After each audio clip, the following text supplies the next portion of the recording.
অফিসের করিডোর দিয়ে যখন বর্ষা হেঁটে যায়, মনে হয় যেন কোনো সম্রাজ্ঞী রণক্ষেত্রে প্রবেশ করছেন। তার হিল জুতোর খটখট শব্দ শুনলেই পুরো অফিসের কর্মচারীদের বুক দুরুদুরু করে।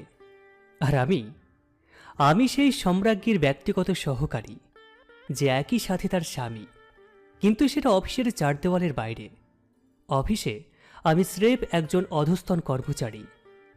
বর্ষা ডেস্কের উপর ফাইলটা সজোরে আছাড় দিয়ে বলল, আকাশ, এই ফাইলটা কি তোমার বাবা তৈরি করে দিয়ে গেছে? স্পেলিং মিস্টেক আর ফরম্যাটিং এর এই ছিরি কেন? সরি ম্যাম, আসলে কালকে রাত্রে বাসায় ফেরার পর শরীরটা একটু... স্টপ ইট। তোমার পার্সোনাল লাইফ নিয়ে আমার কোনো মাথা ব্যথা নেই। এখানে তুমি আমার এমপ্লয়ি। ভুলে যেও না, তোমার মতো 10টা ছেলেকে আমি যখন তখন রাস্তায় দাঁড় করিয়ে দিতে পারি। এই ফাইলটা 10 মিনিটের মধ্যে ঠিক করে আমার কেবিনে নিয়ে আসবে। Get out. আমি ফাইলটা নিয়ে বেরিয়ে এলাম। অফিসের সবাই আমার দিকে করুণা দৃষ্টিতে তাকিয়ে আছে। কেউ জানে না এই মেয়েটাই সকালে আমার তৈরি নাস্তা খেয়ে প্লেটটা সিঙ্কে না রেখে গটগট করে অফিসে চলে এসেছে। 10 মিনিট পর বর্ষার কেবিনে। আসলে ম্যাম, ফাইলটা ঠিক করেছি, আর এই যে আপনার কফি।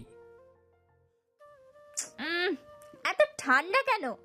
তোমার কাজে কোনো মনোযোগ নেই আকাশ।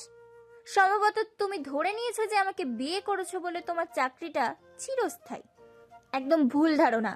কাজের ক্ষেত্রে আমি কাউকে চিনি না। আমি কি একবারও আমার অধিকার খাটাতে এসেছি Barsha? Sorry, I mean ma'am. নাম ধরে ডাকার সাহস করবে না।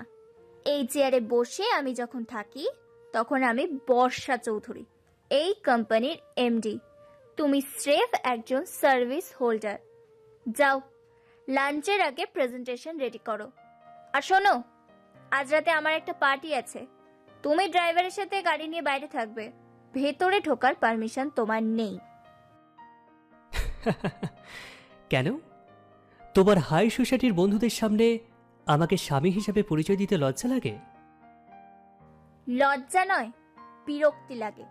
তোমার ওই মধ্যবিত্ত মানসিকতার সাধারণ পোশাক আমার স্টেটাসের সাথে যায় না। এখন যাও এখান থেকে, আমার অনেক কাজ আছে।